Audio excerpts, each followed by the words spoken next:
गुरु एक हजार श्री आदिनाथ भगवान की मूल नायक श्री पार्श्वनाथ भगवान की परम पूज्य आचार्य गुरुवर श्री विद्यासागर जी महामुनि राज की नवीनाचार्य आज के दिन जिनका आचार्य पद महोत्सव हुआ था, ऐसे परम पूज्य आचार्य महाराज श्री समय सागर जी महामुनि राज की पूज्यारिका गुरुमती माता जी की जय। समस्त मारिका संघ की जय। पूज्यारिका आत्मवती माता जी की जय।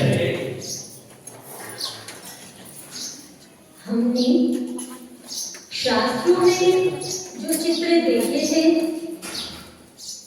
जो मुनि महाराजों से या आदिका माताजियों से जो शास्त्रों की बातें हमने सुनी थी, जो चित्र हमारी आंखों में अंकित हो गए थे, उन बातों और शास्त्रों को देखकर वही चित्र हमने साक्षात आचार्य श्री जी के माध्यम से देखे। कैसे जंगलों में मुनि महाराज रहते थे, कैसे वो उन जंगलों से बाहर आते थे, कैसे वो आहारचर्या के लिए श्रावकों के घर जाते थे और कैसे उनकी मुद्रा रहती थी। परम पूज्य आचार्य समय सागर जी, आचार्य श्री जी विद्यासागर जी तो नहीं, मगर उनकी प्रतिमूर्ति जैसे तो जरूर है। हमने एक बार कुंडलपुर जी में देखा श्री चंद्रप्रभ भगवान जी का छोटी सी बढ़िया है, जहां वहां आचार्य समय सागर मुनि श्री समय सागर जी उस साइड से आ रहे थे और हम ऊपर से नीचे की तरफ आ रहे थे। हमें लगा दूर से कि आचार्य श्री जी, हम बहनें सब जल्दी जल्दी पहुंची आचार्य श्री जी को नमोस्तु करने के लिए। पास जाकर देखा तो ये तो मुनि श्री समय सागर जी हैं। हमने उन्हें नमोस्तु की और आंखें उन्हें देखकर खुली की खुली रह जाती थी और हमने उन्हें नमोस्तु की, उन्होंने आशीर्वाद दिया और ऊपर की तरफ उन्होंने जाना प्रारंभ कर दिया। उनकी सदी तो गति थी ही, उनका चलना भी ऐसा ही रहता था जैसा कि शास्त्रों में हम लोगों ने मुनि महाराजों के विषय में सुना था। माता जी ने भी लिखा है ना, जिनके चरण उठे सदा चलने के वास्ते, जो चलते चलते खोजते मुक्ति के रास्ते। तो ऐसे ही उनकी चाल हमने देखी। ऐसा लगा जैसे कोई चारण की धारी मुनि राजा ही अचानक प्रकट हो गए हो, अचानक वो अवतरित कहीं से हो गए हो और जब उन्होंने अपना ऊपर अधोगमन किया और चलते चलते वो ऐसे मुड़ गए, तो ऐसा लगा जैसे चारण की धारी मुनि राज आए थे और आकाश में ही वो विलीन हो गए हो।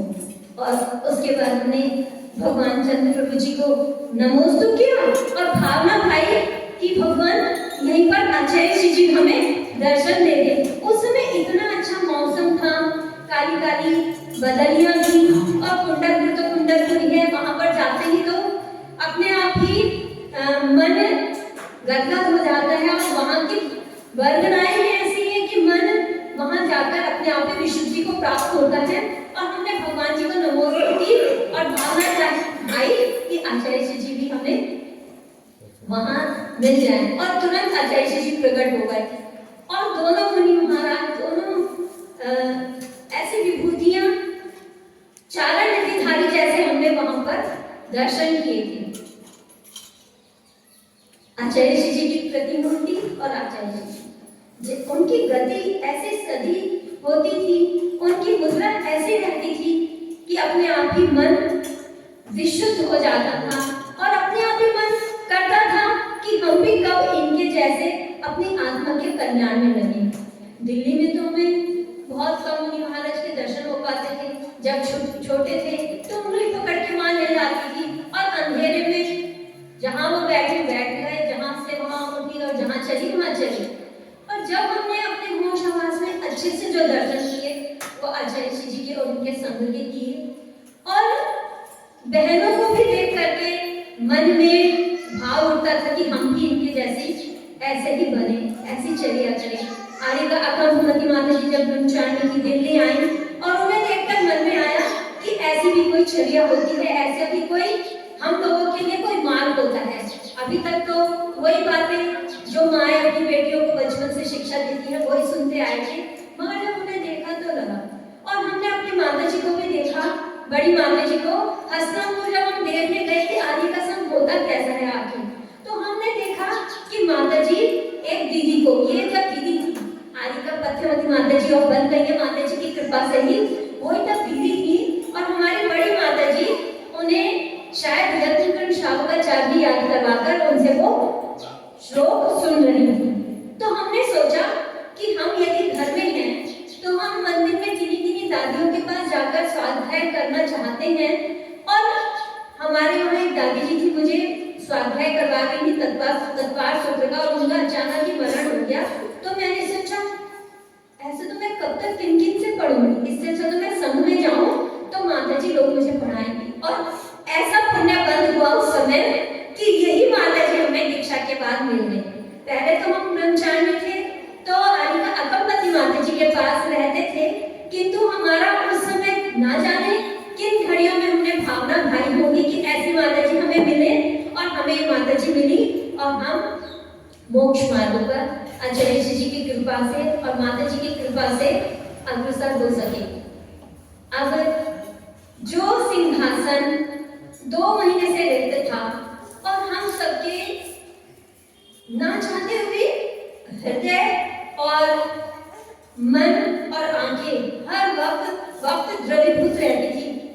तो आचार्य समय सागर महाराज जी जो उस समय निर्यापक श्रमण समय सागर जी थे, उन्होंने वो रिक्त सिंहासन तो भरा ही भरा, हमारा जो हृदय अश्रुपूरित था, द्रवित था और टूटा हुआ सा लगता था, उस हृदय को जोड़ने में, उन आंसुओं को पहुंचने में और हमारी उस रिक्तता को भरने में भी आचार्य समय सागर जी ने बहुत बड़ा हम लोगों को उस समय संबल दिया, साथ दिया।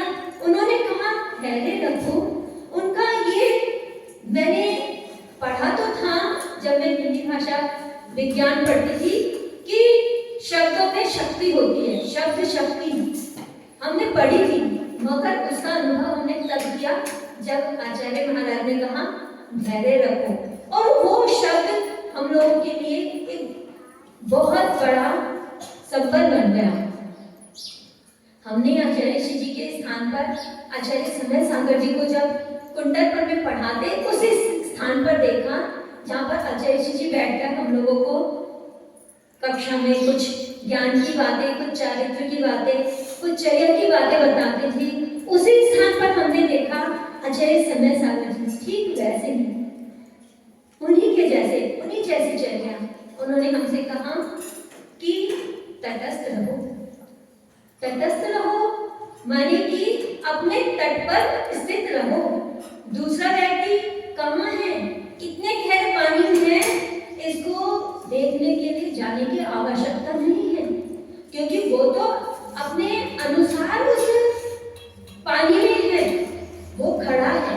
और आप यदि उसकी गहराई नापने गए तो आप डूब सकते हो, क्योंकि हमारी लंबाई और उसकी लंबाई में अंतर हो सकता है, उसके ज्ञान में और हमारे ज्ञान में अंतर हो सकता है। इसलिए आचार्य महाराज ने कहा कि अपने तट पर ही स्थित रहो, तटस्थ रहो। ये बहुत बड़ा ज्ञान उनका दिया हुआ, एक शब्द में दुनिया जहान का ज्ञान उन्होंने हमें दिया। अपने स्थित पर, अपने स्थान पर ही तटस्थ रहो।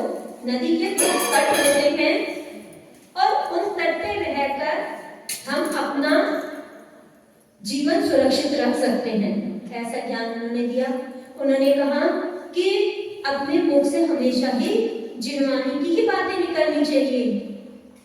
सही है, इधर उधर की बातें करके अपने समय बर्बाद करने की अपेक्षा अच्छा है कि मुख से हमेशा ही जिनवानी की बातें निकले। उन्होंने सभी माताजियों को प्रायश्चित भी दिए और बिहार के संकेत भी दिए। और जब वो कुछ भी शास्त्र की बात बोलते या हमें क्या करना है क्या नहीं करना है, तो सामने ही वहां पर आचार्य श्री जी का चित्र लगा हुआ था, तो कहते थे कि गुरुदेव ऐसा कहते हैं, गुरुदेव ने जो कहा है वो ही अपने को करना है। जो उनकी निष्प्रियता हमने देखी, जैसे आचार्य श्री जी कुछ भी बातें अपने लिए नहीं लेते थे, कार्य वो करते थे।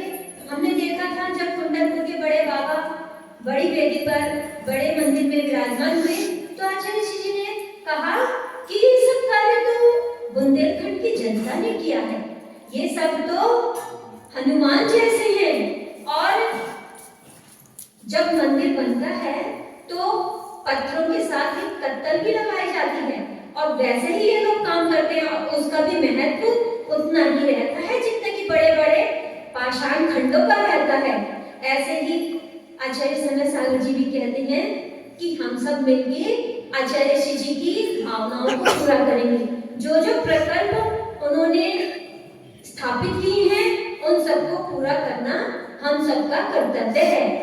केवल आचार्य महाराज समय सागर जी का ही नहीं, मुनि महाराजों का ही नहीं, आर्यिका संघ का ही नहीं, आप सब जो भी आचार्य शिष्य के अपने को स्वयं को आचार्य शिष्य का शिष्य श्री जी का शिष्य मानते हैं, जो भी उनको उनका अपने को भक्त मानते हैं, सभी का कर्तव्य है कि जो भी आचार्य श्री जी ने कहा है वो हम सब करें। और हम सब, पूज्य श्री प्रशस्त सागर महाराज जी ने कहा था कि आचार्य श्री समय सागर जी को सबके कंधों की आवश्यकता नहीं है, उनके कंधों को ही इतना मजबूत करना है हमें कि वो आचार्य श्री जी के सभी प्रकल्पों को अच्छे से पूर्ण कर सके। तो हम सबको उनके कंधों की शक्ति बनना है, और अपने को जैसा समर्पण हम लोगों ने आचार्य श्री जी के प्रति रखा था, वही समर्पण आचार्य श्री समय सागर जी के प्रति रखना है। और इन्हीं बातों के साथ, इन्हीं भावनाओं के साथ बोलो परम पूज्य आचार्य गुरु श्री विद्यासागर जी महामुनि राज की, आचार्य श्री समय सागर जी महामुनि राज की, परम पूज्य आर्यिका रत्न श्री गुणवती माता जी की।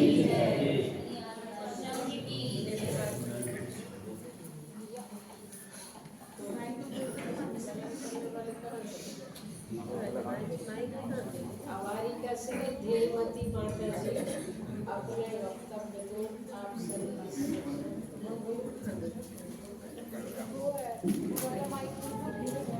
देवादेवी श्री पार्श्वनाथ भगवान जी की, संत आर्यिका श्री गुणवती माता जी की, आर्यिका माता जी की, देववती माता जिनकी आशीष के छांव तले पले बड़े चले सीखे उन गुणानुरागी मेरी गुरुवर, दीक्षा प्रदाता, समाधान दाता, मेरे जीवन शिल्पी आचार्य गुरुवर श्री विद्यासागर जी महाराज के परम पूज्य आचार्य श्री समय सागर जी महाराज के पावन चरणों में सत्सत नमन हो, नमन हो, नमन हो। मैं सदैव उनकी आभारी रहूंगी जिन्होंने मेरे हृदय में एक दीप जलाया है। मैं उनकी भी सदैव आभारी रहूंगी जिन्होंने मेरे हृदय में एक अपना सिंहासन बनाया है। और मैं आज उन्हें स्मरण करना चाहूंगी। शायद आप लोग कहेंगे नहीं है, लेकिन मैं कहूंगी है। पूज्य गुरुदेव जो मेरे हृदय में ही विराजमान है, आज मैं उनको स्मरण कर रही हूँ। चाहे वो देश हो चाहे विदेश में, सभी जगह वो विश्व विख्यात हैं। ऐसे कुछ गुरुदेव के चरणों में मेरा बारंबार नमन हो, नमन हो, नमन हो। आज के इस पावन स्वर्णिम दिवस पर कुछ गुरुदेव को स्मरण करती हूँ जिन्होंने मुझे पथ दिया और पाथेय भी दिया। और आज ही के दिन पूज्य समय सागर जी महाराज जी को अपना आचार्य पद दिया। पूज्य गुरुदेव को समाधि के समय हालांकि उन्होंने सारे शिष्याओं से अपना मोह तो छोड़ दिया था, निर्मोही तो हो गए थे, लेकिन उनको एक चिंता थी कि मेरे जाने के बाद मेरा कौन करेगा काम। फिर भी उन्होंने इस बात का विकल्प रखा था और सारा मोह नाता सबसे सब कुछ छोड़ दिया था। लेकिन उनको याद था इस बात का, तो उन्होंने कुछ गुरुदेव श्री समय सागर जी महाराज जी को अपना पद दिया। वो थी 9 तारीख। 9 तारीख को ही उन्होंने आचार्य पद को छोड़ दिया था और कुछ गुरुदेव को दे दिया था। आचार्य श्री जी भी इतने निष्प्रय इस पे निर्मोही थे कि वे किसी से कोई मोह नहीं उनके लिए, और उन्होंने अपना आचार्य पद सहजता से छोड़ दिया। ये नहीं था कि क्यों छोड़ना, कैसे छोड़ना, क्या करना, फिर भी उन्होंने छोड़ा एक और नीलांजना की तरह। कुछ गुरुदेव गए, दूसरे गुरुदेव हम लोग के सामने आ गए। एक क्षण के लिए भी हम लोग अनाथ नहीं रहे। हमने ये अनुभव ही नहीं कर पाए कि कुछ गुरुदेव नहीं है, और सामने ही सामने दूसरे कुछ गुरुदेव आ गए। पूरी प्रतीक्षा भी उन्हीं की, उनका चलना, उठना, बैठना, उनका बात करना, उनकी चाल ढाल सब कुछ गुरुदेव की तरह है। और गुरुदेव हमारे सामने आकर के खड़े हुए। एक क्षण का भी हमने ये अनुभव नहीं किया कि हम अकेले हैं इस दुनिया में, अब कौन है हमारा। कोई बात नहीं, आचार्य जी ने हमको इतने अच्छे गुरुदेव देकर के हैं जो सारी हमारी पीड़ा को, हमारे दिल की बात को समझते हैं, हमारे मन की बात को समझते हैं। हम जो कुछ कहना चाहते हैं वो सारी बात को समझ करके बहुत अच्छे से समझाते हैं। और टाइम भी इतना ऐसा नहीं कि चलो चलो चलो चलो उठो, नहीं, उनको ये मालूम है शायद इनको कमी महसूस न हो जाए। आज कुछ गुरुदेव नहीं है तो ये सारे शिष्याएं मेरे ऊपर ही निर्भर है, मेरे ऊपर ही है। तो इसलिए वो सोचते हैं कि यदि मैं इनको ऐसा कहूँगा चलो चलो उठो तो शायद इनका दिल टूट जाएगा। इसलिए वो हर बात को समझ करके बहुत प्रेम से, बहुत स्नेह वात्सल्य से, कुंडलकुंड में जो देखा हम लोग ने 2-3 महीने, बहुत अच्छे से हर बात के लिए समझते थे। और जो भी जाता बहुत प्यार से, बहुत स्नेह से आशीर्वाद देते और उनकी सारी बात को सुनते। आज कुछ गुरुदेव तो नहीं है, लेकिन फिर भी उनकी याद तो हमेशा बनी रहती है, हमेशा वो स्मरण में रहते हैं। समय सागर जी महाराज जी के पास उन्होंने 40 साल पहले एक ग्रंथ भेजा था, प्रायश्चित ग्रंथ, जो गुरुदेव ही अकेले, जो आचार्य श्री ही पढ़ते हैं।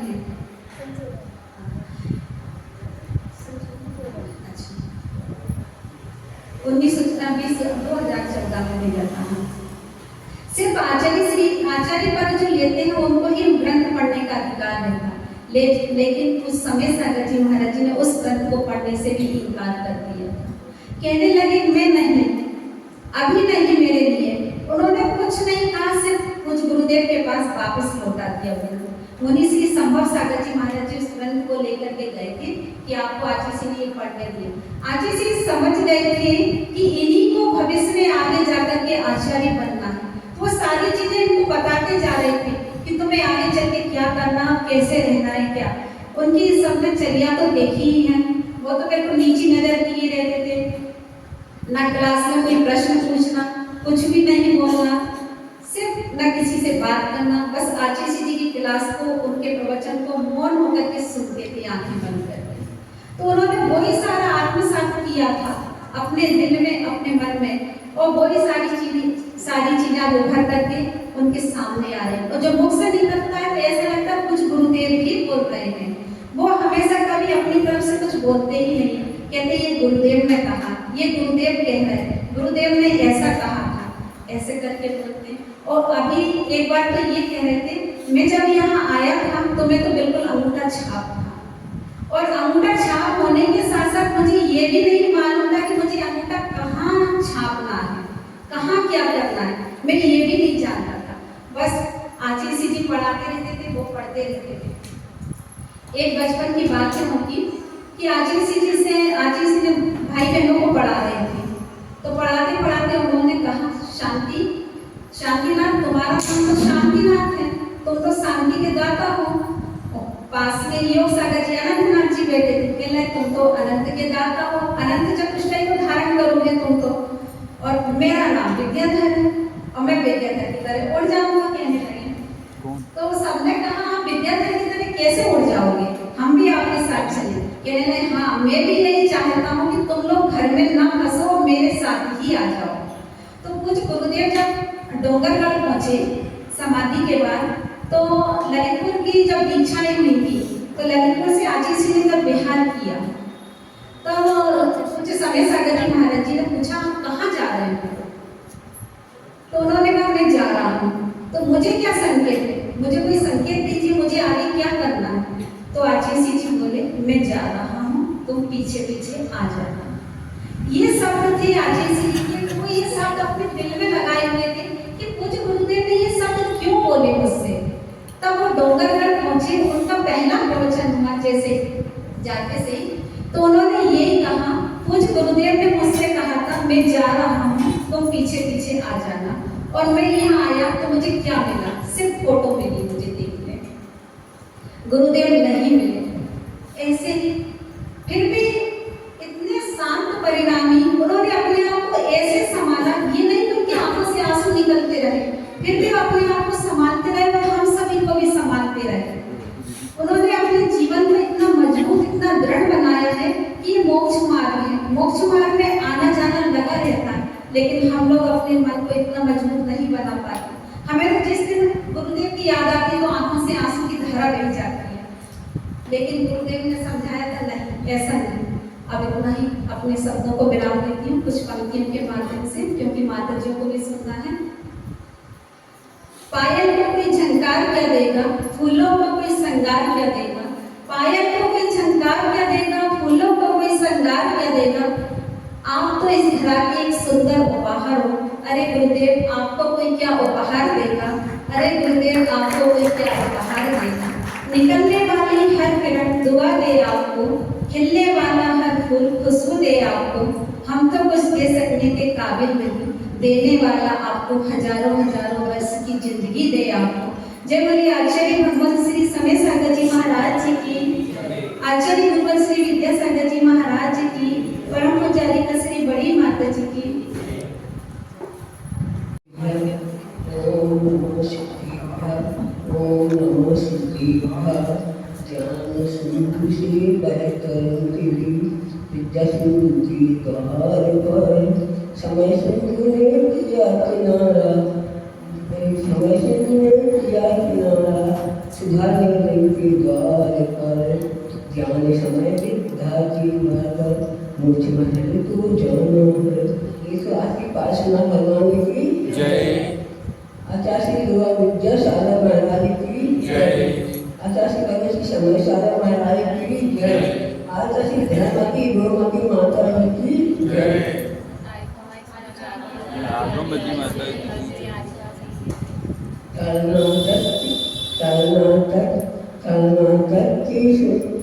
कर्नाटक की वसुंधरा पे वसंत अवतार, सजलदाते संत तूने कर दिया कमाल।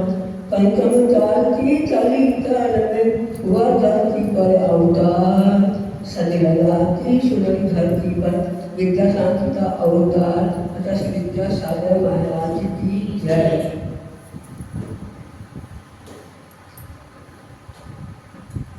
मल्लाप्पा जी जब परिवार में शिक्षण ज्ञान चलवाती थी तो उन्होंने आत्मा, परमात्मा और बहिरात्मा की आत्मा की तीन भी बताया। उसमें 5 वर्षीय शांतिनाथ भगवान शांतिनाथ सुन रहे थे तो सदास्ता के परिवार को मूंगफली बहुत पसंद थी। उनने सब परिवार को मूंगफली दे दी, सबने खा ली। पर शांतिनाथ ने एक तोड़ में डालकर मूंगफली छील दी और उसके नारी ने छिलके से निकालते अलग कर दी और बहुत खुश हुआ और कुछ समय बाद को पानी में दारू लगा। तो वह माँ श्री मंदिर के पास पहुँचते हैं, रोते माँ बोलती क्या हो गया, तो वो आने के दिखा दीजिए माँ को। तो माँ जानती है किसने कहा था तुम्हें कि मूँगफली छिलकी का खाना। वह कहती माँ मैंने मूँगफली नहीं खाई, मैं तो मूँगफली में आत्मा परमात्मा देख रहे थे। श्रीमती जब दारू में आती है तो चारण धर्म से दर्शन करते हैं। 16 सपने देखती है। पंचम ताल में आकाशगामी चारण आना तो दूर, बहुत दूर की बात है। जब श्रीमती के दर्द में 2 आचार्यों को अनुभव होना किसी पता था। आचार्य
श्वासों की संख्या गुरु उपकार में कम पड़ती है। यदि प्रत्येक श्वास में गुरु के उपकारों को मैं कहूँगी तो शायद श्वासें कम पड़ जाएंगी, परंतु गुरु के उपकारों को नहीं कह पाऊंगी। आज जैसे कहते थे कि आचार्य ज्ञान सागर जी के इतने उपकार हैं, सिद्धि बन जाऊंगा तो भी उन उपकारों को नहीं चुका पाऊंगा। ऐसी कुछ स्थिति हम सभी शिष्यों की है। गुरु ने दिया इनके न तौल के, दिल खोल के। आचार्य के पास जब भी गुरु न्याय करते थे तो आचार्य के पास 2-3 घंटे तक तत्व चर्चा चलती रहा करती थी और आचार्य की चीज में कहा करते थे 1-1.5 घंटे में दे दिया करते थे। इस प्रकार से आचार्य जी ने अपने शिष्यों को भरपूर दिया, कभी उसमें कमी वैसी नहीं रखी उन्होंने किसी के प्रति भी। और कुछ समय सागर जी महाराज की तो और ही अद्भुत घटना रही। उनका तो सारा जीवन रहस्यमय ही रहा। जब उन्होंने व्रत लिया तब सतलगा से आचार्य के पास दर्शन के लिए आए थे और दर्शन के बाद जब पुनः वापस सतलगा जाने लगे तो आचार्य ने कहा कहाँ जा रहे हो? उनका सतलगा। तो आचार्य बोले कि अनादिकाल से इस संसार में भटक रहे हो, कब तक भटकना है? तो उन्होंने कहा भटकने का भाव नहीं है, अब मैं भी आपके पद पर चलना चाहता हूँ। तो उन्होंने तुरंत उनके लिए आजीवन व्रत प्रदान कर दिया। तो किसी को भी मालूम नहीं चला कि उनका व्रत हो गया। फिर उसके बाद आचार्य जी द्रोणगढ़ क्षेत्र पर थे और सुबह सुबह अचानक बोला कि एलक जी से आप कृष्ण कर लेंगे? उन्होंने सोचा मैं तो कृष्ण समय पर कर लेता हूँ, तब भी आचार्य ऐसा क्यों बोल रहे हैं? फिर भी सोचा कि आचार्य कह रहे हैं तो कर लेता हूँ और उन्होंने कृष्ण कर लिए। तो इसको बात आचार्य के साथ पहाड़ पर गए और वहीं पर बाई जी द्रव लेकर के वंदना करने के लिए जा रही थी। बाई जी के हाथ से द्रव ली और वहीं पर उनके लिए उन्हें दीक्षा प्रदान कर दी। उन्हें स्वयं मालूम नहीं था कि हमारी उन्हें दीक्षा होने वाली है और अचानक ही वहाँ पर उन्हें दीक्षा हो गई। उसके बाद जब उनको आचार्य पद दिया गया, उस समय भी कम से कम अभी तक तो लेने वाला सामने रहता था। जब व्रत लिया तो वो सामने थे, उन्हें दीक्षा हुई तो वो सामने थे, परंतु जब आचार्य पद उनके लिए मिला तब तो वो सामने भी नहीं थे। मतलब परोक्ष में ही उनके लिए आचार्य पद दिया गया। आज के दिन जो आचार्य पद दिया गया था वो तो जन समुदाय के सामने दिया गया था, साधु संतों के बीच में दिया गया था, परंतु आचार्य को तो 8 फरवरी को ही आचार्य ने अपना जैसे ही पद का त्याग किया तुरंत ही आचार्य को आचार्य पद प्रदान कर दिया गया था। उस समय तो सामने भी नहीं थे और उन्हें भी स्वयं मालूम नहीं था कि मैं आचार्य बन गया हूँ, मुझे आचार्य पद मिल गया है, क्योंकि इस रहस्य को रहस्य रहने दिया आचार्य मात्र पूज्य व्यापक श्रवण योग सागर महाराज जी को बताया कि मेरे जाने के बाद सारे संगीत पक्ष में उनके लिए आचार्य पद का प्रदान करने का आप लोग भाव रखना। और तब आचार्य की समाधि हुई, उसके बाद ही उन्हें मालूम चला कि आचार्य ने उनके लिए आचार्य पद की घोषणा कर दी गई थी।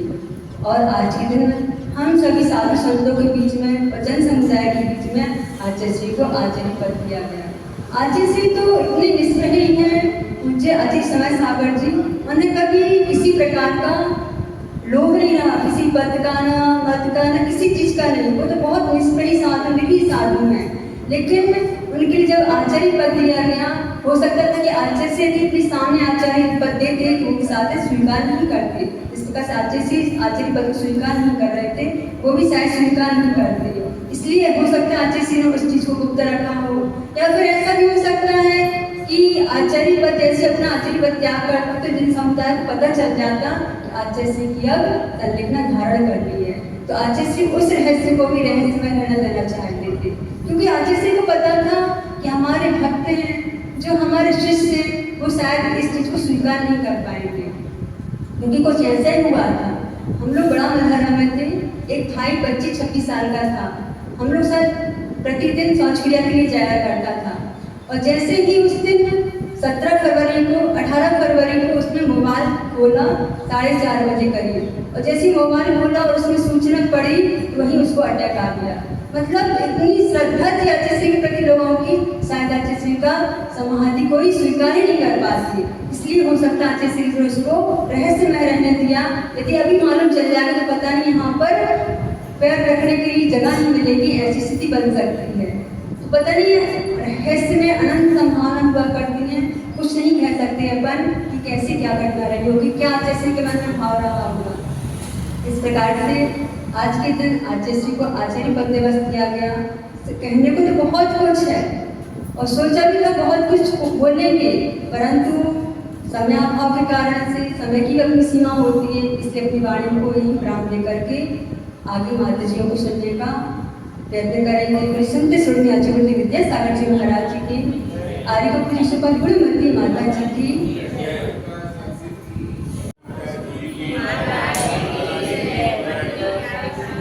छत्तीसगढ़ समग्र पंचविहाचार्य करण संदर्शी शिष्याण गह कुशले ब्रह्मांडीय सदा बदले, जो छत्तीसगढ़ों का पालन करते हैं, पंचाचार जिनके जीवन में हमेशा पलते रहते हैं और शिष्याण गह कुशले, शिष्यों पर अनुग्रह और उनका संग्रह करने में जो कुशल होते हैं, ऐसे आचार्य परमेश्वरी हुआ करते हैं।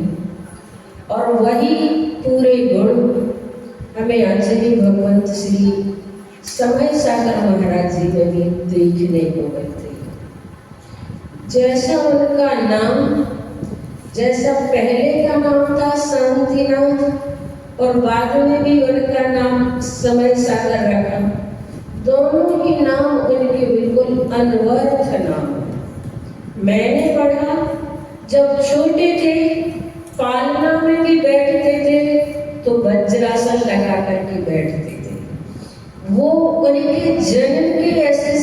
नमस्कार। पता नहीं कितने भवों से वे मुनि बनते चले आ रहे हैं, तभी उनकी चर्या इस प्रकार से हमें देखने को मिलती है कि उन्हें किसी भी प्रकार की ख्याति, पूजा, लाभ आदि की अपेक्षा नहीं रहती है।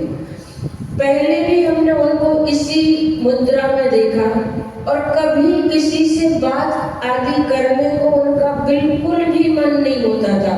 हम लोग कभी जाते भी थे और पूछते थे, कहते थे महाराज श्री हम लोगों को कुछ शिक्षा दें, कुछ नियम दें, तो यही कहा करते कि जो आचार्य श्री ने कहा है उसका अच्छे से पालन करो। अपनी तरफ से उनका कुछ भी नहीं हुआ करता था। जो बोलने से बचते थे आज उन्हें बोलना पड़ रहा है क्योंकि वे आचार्य बन गए हैं, और आचार्य बन गए हैं तो कर्तव्य मान के उनके लिए कार्य करना पड़ रही है। ऐसे आचार्य भगवान समय सागर जी महाराज वास्तव में हम सभी के लिए परम शांति देने में कारण बने उस दिन जिस दिन आचार्य भगवान की समाधि हुई थी।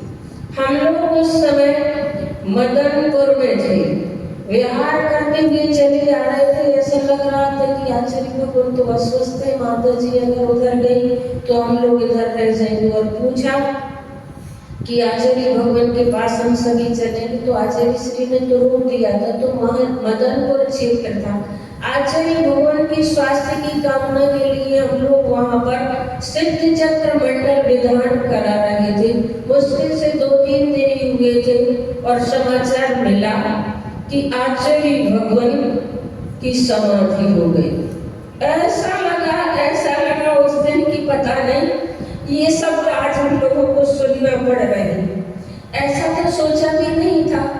और फिर जब दिखाया जा रहा था उनके अंतिम संस्कार, और अंतिम संस्कार में जब उनका उस तरफ अग्नि संस्कार हुआ और धुआं जो दिखाई दिया तो हम लोगों को लगा अभी तक तो उस पार को देख रहे थे, अब वो भी हम लोगों को देखने के लिए नहीं मिलेगा। उस समय ऐसा लग रहा था कि अब हम लोग कहाँ जाएंगे। अभी तक तो आचार्य भगवान के माध्यम से जहाँ भी जाते थे उनका संकेत मिलता था, हमें कुछ सोचना नहीं पड़ता था, हमें कुछ भी नहीं करना पड़ता था। अब क्या करेंगे। तब फिर आचार्य भगवान समय सागर महाराज श्री का संदेश आया हम लोगों के पास, और उन्होंने कहा इस प्रकार से अधीर नहीं होना, इस प्रकार से कार्य नहीं करना, सब कुछ अच्छा हो जाएगा, समय पर सब कुछ अच्छा होगा। उन्होंने उस समय हम लोगों को संकेत दिए और संबोधा तो लगा कि वास्तव में अभी भी अपने पास किसी का हाथ है, किसी की छाया अभी भी अपने सभी के सिर पर है। और ऐसे आचार्य भगवान समय सागर महाराज जो वास्तव में हम सभी के लिए ऐसा स्नेह देते हैं, कभी भी कुछ भी संदेश भेजते हैं उसे बहुत गहराई से लेते हैं और बहुत अच्छे से उसको सोच विचार करके संदेश देते हैं। ऐसा नहीं कि ठीक है बाद में देखेंगे, सोचेंगे, विचार करेंगे, ऐसे टालने जैसा उनका भाव नहीं होता है। तो हम लोगों को उनकी छत्र छांव मिली है, और जिस दिन वो सिंहासन पर बैठे, आसन पर बैठे, उस दिन लगा कि वास्तव में हमारे लिए आचार्य गुरुवर श्री विद्यासागर महाराज ने कितने वर्षों से ये सोचा होगा कि मेरे बाद इन सभी आज्ञाओं के लिए कौन ऐसा होगा जो उन्हें कृपा बरसती रहे। तो आचार्य भगवान समय सागर महाराज इस दिन सिंहासन पर बैठे, वह आज का दिन था। हम अभी सोच रहे थे कितना गंभीर व्यक्तित्व होगा वो, जिन्हें सिंहासन पर बैठाया जा रहा था, लेकिन किसी भी प्रकार का उनके अंदर भाव नहीं था, किसी भी प्रकार की उनके अंदर अपेक्षा नहीं थी, सिर्फ और सिर्फ गुरु आज्ञा मान करके वो बैठे। मैं हर समय वहां रही जब अंदर मीटिंग वगैरह चलती थी, सभी को सब कुछ बातें पता है, मुझे कुछ कहने की जरूरत नहीं है, लेकिन ऐसी स्थिति में उन्होंने अपने आप को हुए भी वह व्यक्तित्व बिल्कुल बिल्कुल किसी भी प्रकार से किसी भी प्रकार की अपेक्षा न रख करके सिर्फ गुरु आज्ञा मान करके उन्होंने उस सिंहासन को स्वीकार किया है। अन्यथा वो किसी भी तरह से तैयार नहीं थे, राजी नहीं थे। ये सब मुझे बातें जब मैं वहां रहती थी मुझे सब कुछ पता है। मैं आप लोगों से यही कहना चाहती हूँ कि वास्तव में हमें गुरुदेव की आज्ञा से आचार्य भगवंत समय सागर महाराज आचार्य के रूप में मिले हैं। हमें और हम सभी को उनका ऐसा ही बहुमान करना चाहिए जैसा बहुमान हमें आचार्य भगवंत के प्रति था, क्योंकि उन्हीं की दी हुई आज्ञा है, उन्हीं की यह कृपा है, उन्हीं की आज्ञा से उन्होंने उस पद को ग्रहण किया है।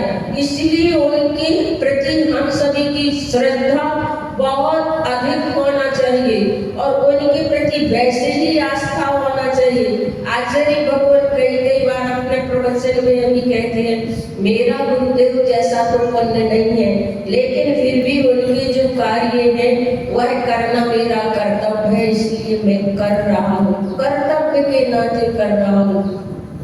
तो उन्होंने अपने जीवन में उस पद को स्वीकार किया सिर्फ हम सभी की खुशी के लिए और सिर्फ हम सभी के लिए, और आचार्य की आज्ञा को मानकर ऐसे आचार्य परमेष्ठी समय सागर महाराज जीवंत रहे और जयवंत रहे। इतना ही कहकर के मैं अपनी वाणी को विराम देती हूँ। मेरे महावीर भगवान की संत शिरोमणि आचार्य गुरुवर श्री विद्यासागर जी महाराज की